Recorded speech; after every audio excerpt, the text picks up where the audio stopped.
Hier, on a fait une rando à Cadba qui a un peu mal tourné. Inès prend son vol demain pour retourner en France. Et moi, je pars en Thaïlande. Parce qu'avec les inondations qu'il y a eu au centre et au sud, les typhons et tout, j'avoue que ça m'a un peu refroidi. Donc je change de destination après le dernier moment. Je ne sais absolument pas ce que je vais faire ni rien, mais j'ai 2 potes qui sont à Bangkok que j'avais rencontrés au Laos, donc je vais les rejoindre un petit peu. Et après, j'aimerais bien aller dans le sud. Donc voilà, on verra bien. Retour à Hanoï pour une nuit et prendre nos avions.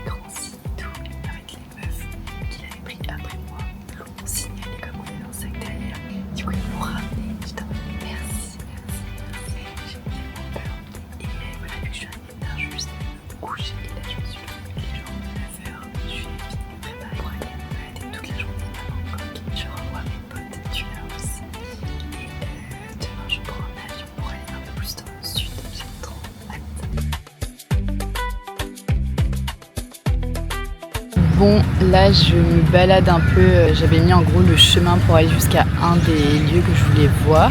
Il y avait un parc entre le temps, donc je me suis arrêtée. J'ai complètement oublié que ça se trouve, il fallait que j'ai les épaules et les genoux couverts pour visiter. Je suis trop bête, j'ai complètement zappé. Je suis un peu KO, franchement j'ai pas hyper bien dormi cette nuit. Mais c'est pas grave, je vais me balader, je me dis que j'ai qu'un jour à Bangkok, donc faut que j'en profite. J'ai les yeux vraiment explosés.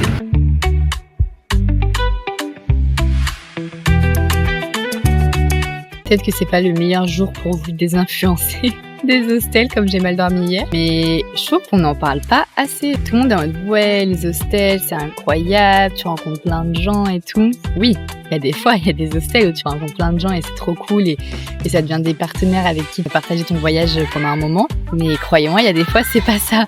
Il y a des fois juste tu partages ta chambre avec minimum 5 autres personnes, des fois jusqu'à 9 autres personnes qui passent des coups de fil à 2h du mat, qui laissent leur téléphone en son, qui mettent des réveils toutes les 4 minutes, qui vont aux toilettes parce qu'ils sont malades, donc du coup ils sont en PLS, des gens qui rentrent en plein milieu de la nuit parce qu'ils sont bourrés, ils te réveillent parce que ils tapent dans tout. Bref, vous avez vraiment de tout. Donc oui, il y a des fois c'est incroyable et moi quand j'étais à Ninh Binh, j'ai dormi dans un hôtel où j'étais dans une chambre dortoir que de filles. En vrai, c'était incroyable. Toutes les filles étaient hyper respectueuses et c'était trop bien et je dis pas du tout que c'est une histoire de sexe, pas du tout, parce que j'ai dormi aussi au Laos avec des hommes et c'était génial et j'ai très bien dormi. Et juste, il y a des fois genre c'est pas cool d'être dans un hostel, genre il y a des fois t'en as marre, t'as envie de dormir. Je pense que là c'est aussi le contre-coup parce que quand Inès était là, du coup on prenait souvent quand même des chambres où on était que toutes les deux. Forcément je dormais mieux. Je pense que là le contre-coup de me rappeler que je dois partager ma salle de bain, mes toilettes avec des gens que je ne connais pas, des inconnus, où t'as les pieds qui patochent dans l'eau de la douche. J'avoue que ouais, un peu un contre-coup quoi.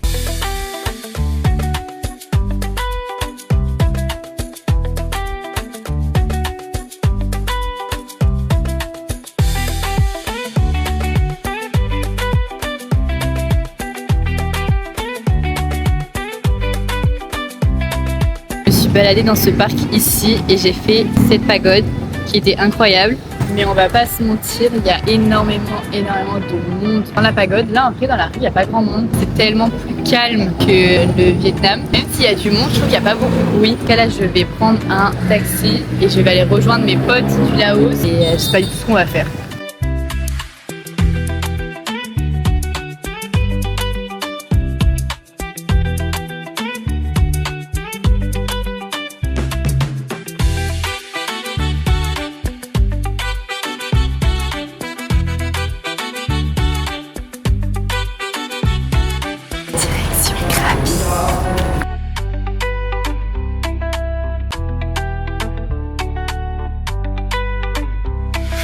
Arrivée à Krabi hier, je sais pas pourquoi j'étais KO, mais vraiment KO, donc du coup j'ai fait une sieste, chose qui ne m'était pas arrivée depuis que je suis en voyage, donc je me suis dit que j'avais vraiment besoin de dormir un peu, donc je me suis baladée après l'après-midi et le soir il y a un marché pas très loin de là où je dors, donc du coup je suis allée me prendre un truc à manger là-bas Et après je suis allée me balader, une rivière qui passe, se balader tout le long, donc c'est ce que j'ai fait. J'ai rencontré des gens, du coup j'ai passé la soirée avec. Et aujourd'hui, pas trop de plans parce que c'est pas très beau, donc je m'étais dit je vais juste me balader, voir un peu ce qu'il y a à voir en ville.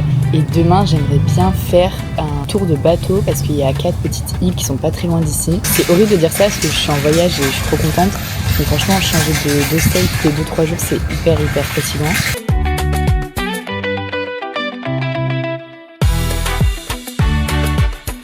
On est sur une expérience culinaire, pas très taille on va dire. Il y avait une boulangerie un peu, avec plein de monde à l'intérieur. Je me suis dit bah allez, go tester. J'ai acheté des croissants au fromage, je sais pas, des trucs, je sais même pas trop ce que c'est. Et j'espère que ça va pas trop être écœurant parce qu'ils mettent la blinde de beurre et d'huile ici. On va voir ce que ça donne. Je pense que là on se rend bien compte à quel point c'est huileux. J'ai mangé un croissant au fromage et au jambon. Alors c'était pas mauvais hein, mais alors plus de beurre et d'huile tu meurs je pense. Je pense que j'ai pris 15 kilos en une bouchée. Ah là c'est même plus écœurant là. C'est du chocolat artificiel au max.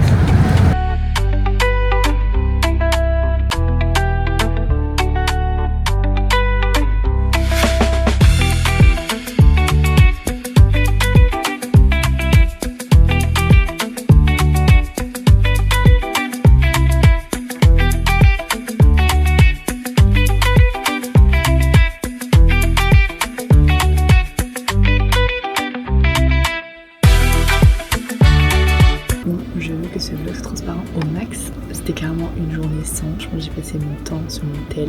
Vraiment, je pense que je dois avoir peut-être 7 heures de temps d'écran aujourd'hui.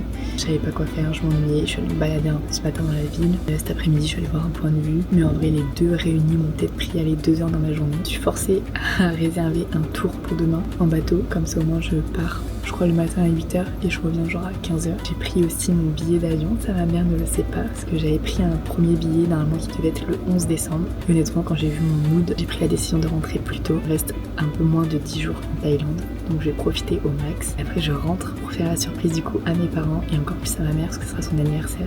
Donc voilà, j'ai trop hâte.